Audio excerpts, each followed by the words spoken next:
அனைவருக்கும் வணக்கம். இன்றைக்கு இந்த பதிவில் நல்ல வேலைக்காரன் என்ற சிறுகதையை பற்றி பார்க்க போகிறோம். மார்த்தாண்ட பிள்ளைக்கு குடும்ப கவலை என்று தொந்தரவு ஒன்றும் இல்லை. மனைவி இறந்து வெகு நாட்கள் ஆகிவிட்டது. பிள்ளைக்குட்டி என்ற விலங்குகள் அவருக்கு தெரியாது. பொழுதுபோக்காக ஒரு மருந்து ஷாப் வைத்திருந்தார். அத்துடன் கொஞ்சம் லவதேவியும் உண்டு. அவருடைய வேலைக்காரன் ராமன் தம்பி. அவன் ஒரு மலையாளி. வேலைக்காரனுக்கு ஒரு லட்சியம். சமையல் முதல் எல்லா வேலைகளையும் ஒரு தவறு வராமல் செய்து வைப்பதில் நிபுணன் அவன். அதிலே பிள்ளையவர்களுக்கு அவன் மீது ஒரு பற்றுதல், ஒரு பாசம். பிள்ளையவர்களின் கண்ணிற்கு கண் ராமன் தம்பி. இத்துடன் மட்டுமல்ல, பிள்ளையவர்களின் லீலைக்கு ஏற்ற தூதன் அமைத்து வைப்பதில் அவன் நிபுணன். இருவருக்குள் அந்தரங்கமே கிடையாது. அன்று பிள்ளையவர்கள் ஏதோ கடிதம் எழுத உட்கார்ந்த பொழுது ராமன் கடிதத்தை கொண்டு வந்து கொடுத்தான். அதை பிள்ளை அவர்கள் வாசித்துவிட்டு, ராமா, அந்த சாமியார் ஐயர் கவலை ஒரு வழியாக ஓய்ந்தது. வக்கீல் பிள்ளையிடம் சொல்லி கேஸ் போடலாம் என்று இருந்தேன். நல்ல காலம், சாயங்காலம் பணத்தை கொண்டு வந்து திட்டமாக கொடுத்து விடுவதா எழுதியிருக்கிறார். லாயர் நோட்டீஸ் விட வேண்டாம் என்று சொல்ல வேண்டும் என்றார் மார்த்தாண்டம் பிள்ளை. ஆமா சுவாமி, ஒரு கவலை ஓஞ்சுது. கேஸ் என்றால் கொஞ்சம் அலைச்சலா? எத்தனை வருஷம் இழுத்தடிப்பார்கள் என்றான் ராமன். நம்மிடம் 1000 ரூபாய் இருந்தால் எவ்வளவு சௌகரியம். ஒரு சாயா கடை வைத்தால் கவலை இல்லாமல் முதலாளியாக இருக்கலாம் என்று நினைத்தான் ராமன் தம்பி. என்றுமிட அன்று அதிக உற்சாகமாக இருந்தான் ராமன். வேலைகளெல்லாம் வெகு வேகமாக நடந்தன. என்ன ராமா, இப்படி வேலை செய்தால் நாளைக்கு உனக்கு வேலை இருக்காது போலிருக்கிறதே என்று சிரித்தார் மார்த்தாண்டம் பிள்ளை. இரவு வந்தது. எப்பொழுதும் போல் உள்ளறையில் சென்று படுத்துக்கொண்டார். அன்று நெடுநேரமாக அவருக்கு தூக்கம் வரவில்லை. என்ன கவலையோ? இரவு 12 மணி எங்கோ அடித்தது. வீட்டில் யாரோ நடமாடும் சப்தம். என்ன, திருடனா? மார்த்தாண்ட பிள்ளை பக்கத்தில் இருந்த தீப்பெட்டியை தடவி விளக்கை கொளுத்த முயன்று கொண்டிருந்தார். அப்பொழுது கதவு மெதுவாக திறந்தது. ராமன் தம்பி உள்ளே நுழைந்தான். ஒரு கையில் கொளுத்திய மெழுகுவர்த்தி, இன்னொரு கையில் நீண்ட கத்தி. மார்த்தாண்டம் பிள்ளை எழுந்தார். உடனே கையில் இருந்த விளக்கை பார்த்துவிட்டு ராமன் கத்தியை ஓங்கிக் கொண்டு இருளில் பாய்ந்தான். மார்த்தாண்டம் பிள்ளைக்கு தோள்பட்டையில் ஒரு குத்து. அதை தடுக்க முயலும் முன் நெற்றியில் ஒன்று, அடி வயிற்றில் மற்றொன்று.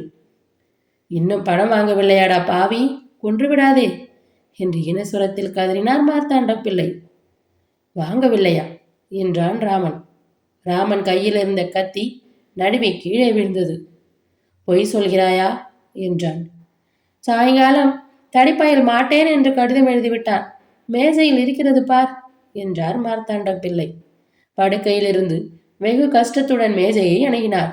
படுக்கையெல்லாம் ரத்தம், மேஜையெல்லாம் ரத்தம். ராமன் கையில் கரை. உடனே மயக்கம் போட்டு கீழே விழுந்து விட்டார். விடியற் காலமானது. மார்த்தாண்ட பிள்ளைக்கு சுய அறிவு வந்தது. எழுந்திருக்க முடியாதபடி பலவீனம். மறுபடியும் வந்து உயிருடன் இருப்பதை பார்த்தால் கொன்று புழக்கடையில் புதைத்து விடுவானோ? என்ன செய்வது? எழுந்திருக்க முடியவில்லையே. எங்கு பார்த்தாலும் இரத்தக்கரை. என்ன நாற்றம் நாறுகிறது. எழுந்திருக்க முடியவில்லையே. மறுபடியும் கதவு திறக்கிறது. இருக்கிற கொஞ்ச பிராணனும் போய்விடும் போல் இருக்கிறது மார்த்தாண்டம் பிள்ளைக்கு. உயிருடன் இருப்பதை கண்டால் திட்டமாக கொன்று புதைத்து விடுவான். கண்ணை மூடிக்கொண்டு கிடந்தால் போய்விட மாட்டானோ என்ற நம்பிக்கை, ஆசை அவருக்கு. ராமன் தான் உள்ளே வந்தான். ஆனால் கொல்ல வரவில்லை. கையிலே பேசின், மருந்து மற்றும் சில பொருள்கள். இந்த காயங்களுக்கு வைத்தியரின் கைத்திறனுடனும் மருந்து வைத்து கட்டுகிறான். செய்த குற்றத்திற்கு மன்னிப்பு கேட்கவில்லை. அதற்கேற்ற ஊழியம் செய்கிறேன். என்னை காட்டிக் கொடாவிட்டால் நீர் பிழைத்துக் கொள்வீர் என்றான் ராமன். குணமான பிறகு வயலை துளைத்து விடுவது என்று எண்ணியிருந்தார் மார்த்தாண்ட பிள்ளை. ராமன் எப்பொழுதும் காட்டிக் கொடுத்தால் என்ன தெரியுமா என்று பயம் காட்டி வந்தான். ராமனுடைய சேவையில் அவருக்கு புண்கள் குணமடைந்து வந்தன. இப்பொழுது அவருக்கு எழுந்து உட்கார முடியும். அன்று ஒரு யோசனை, ஒரு தந்திரம் அவர் மனதில் பட்டது. நாமும் அவன் மீது பிடி வைத்திருந்தால்தான் குணமடையலாம் என்று ஏற்பட்டது. அன்று ராமன் வந்தவுடன், ராமா, நானும் லாயருக்கு ஒரு சீல் போட்ட கடிதம் அனுப்பியிருக்கிறேன். எனக்கு ஏதாவது தீங்கு வந்தால் உன்னை பிடித்துக் கொள்வார்கள்.